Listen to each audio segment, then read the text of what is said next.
Oi, gente. Hoje é dia da dica da semana. Eu vou escolher, vou ser muito xingado, porque eu vou escolher aqui 5 discos, fazer um top 5 de discos medonhos de grandes artistas. Se você curte esse tipo de conteúdo sobre cinema, música e literatura, ative o sininho, clique aí para receber as notificações, inscreva-se no canal. Eu tenho quadros novos de segunda a sábado. E queria deixar um grande agradecimento a todo mundo que assina meu site de jornalismo cultural, andrebarcinski.com.br. Galera, conheço o site, estou quase batendo 700 assinantes. Se tudo der certo, no final desse ano, chegarei a 1000. R$ 20 por mês e tem um monte de benefícios. Dê uma olhada lá, andrebarcinski.com.br.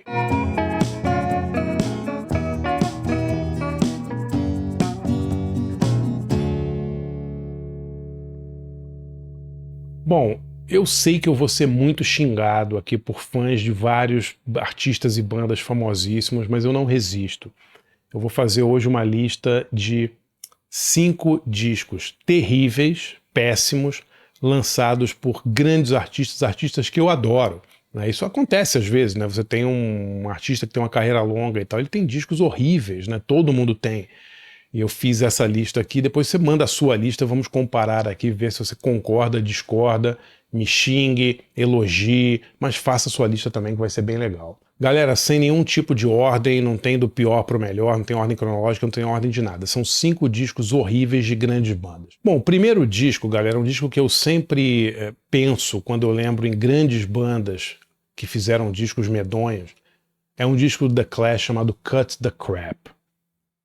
Esse disco é inaudível, assim, é tão ruim, é uma coisa meio pop, assim, era o primeiro disco, eu acho que foi o primeiro disco depois que eles mandaram que o Mick Jones saiu da banda, é um disco completamente desconjuntado, assim, não dá pra acreditar que alguns anos antes o Clash gravou o London Calling e depois estava fazendo esse troço, o disco é de 85, né, realmente é inacreditável, assim, de tão ruim, e eu acho o Clash uma banda super importante, seminal, mas eu não consigo gostar tanto assim dos LPs do Clash. Quando eu vejo o Clash ao vivo, em vídeo, ou em gravações ao vivo, eles têm um CD que foi lançado depois que a banda acabou, né, que é ao vivo, que é maravilhoso, mas eu não consigo perceber, eu não acho que a grandeza do Clash, me xinguem, façam o que vocês quiserem, mas é a minha opinião, não acho que a grandeza do Clash transparece nas versões de estúdio das músicas deles. Eu acho que eles são uma banda super importante, super influente, marcou a época,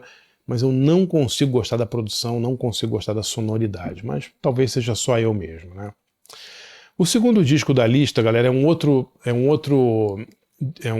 um outro artista que eu amo, sou obcecado, inclusive ele tá na minha lista de obsessões do meu livro Encontros com Criaturas Notáveis, que é o David Bowie, né, galera? Em 87, vamos falar sério, né? O David Bowie fez um disco tenebroso chamado Never Let Me Down. Os anos 80 do Bowie, tudo bem, ele fez o Let's Dance ali, que foi o disco de maior sucesso dele e tal, mas não foi essa maravilha toda, né? Especialmente comparado com os anos 70, né? E o Never Let Me Down é uma coisa assim, meio um pastiche, meio de synth pop.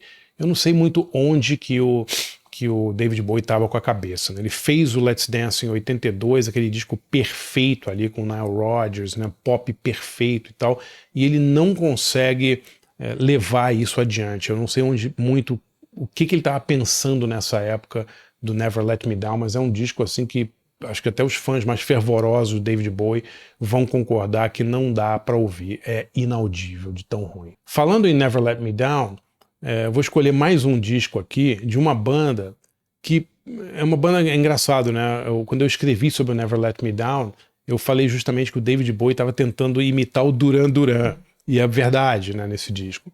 E o Duran Duran é autor de um dos piores discos assim gravados nos últimos 30 anos, que é um disco de cover chamado Thank You, que é uma coisa inacreditavelmente horrorosa.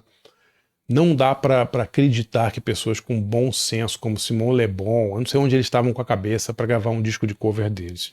Tem uma versão de Public Enemy, 911 is a Joke, que é uma coisa assim, parece um disco de paródia, parece que é o Duran Duran fazendo músicas de satíricas, assim, de tão ruim.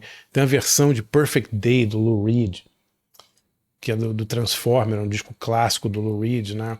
Que é uma versão assim, tira toda a beleza da música, sabe, a música virou um pastiche, uma coisa de elevador, assim. Realmente é um disco lamentável. Thank You, disco de covers do Duran Duran. E essa é para me matarem mesmo, assim. Eu vou falar de um disco do cara que talvez seja meu maior ídolo na música, Neil Young. Né? O Neil Young, ele tem discos absolutamente sublimes, né? Os discos dos anos 60, todos os anos 70 do Neil Young são inacreditáveis.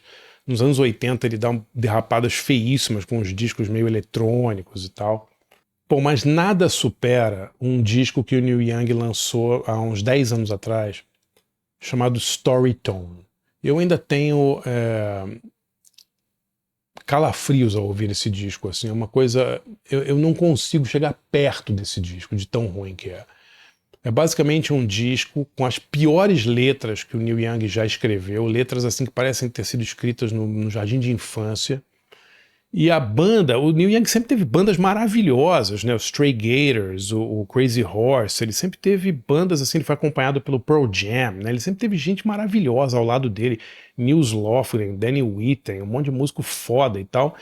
E aqui ele é acompanhado por uma orquestra. E assim, o Neil Young, vamos falar sério, galera, ele não é o Frank Sinatra, né? Ele não é o Tony Bennett, né? Você não dá pra botar um cara com aquela voz do Neil Young pra cantar junto com uma orquestra.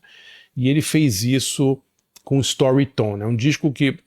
Eu fiz a crítica desse disco em 2014, eu acho que eu nunca ouvi ele de novo, porque ele é tão ruim, ele me deixou tão transtornado assim, que ainda tenho que ouvir de novo Storytone, mas eu me lembro que era uma coisa assim lamentável.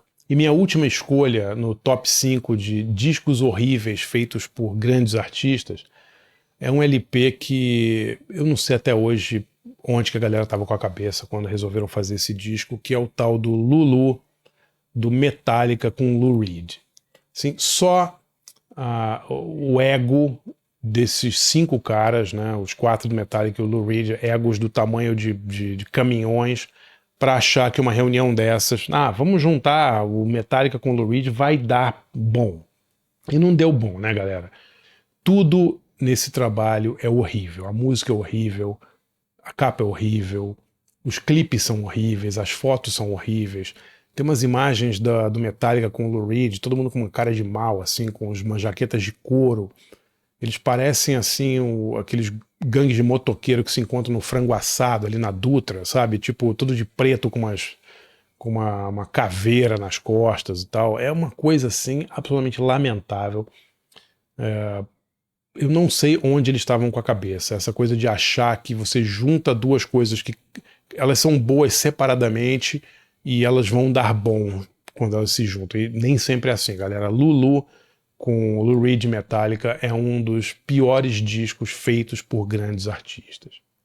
Se você curte esse tipo de conteúdo sobre cinema, música e literatura, galera, conheça meu site de jornalismo cultural, andrebarcinski.com.br. Seguinte, eu tenho quase 700 assinantes e esse ano eu gostaria muito, vou fazer um grande esforço para chegar a 1000 assinantes. Dê uma olhada no site, por R$20 por mês você tem um monte de benefícios, você tem acesso a 20 textos inéditos por mês, cursos, debates, workshops só para assinantes do site, além de acesso ilimitado ao acervo do site, com mais de 600 textos e 75 cursos. Dê uma olhada lá, andrebarcinski.com.br. Valeu, galera, até amanhã.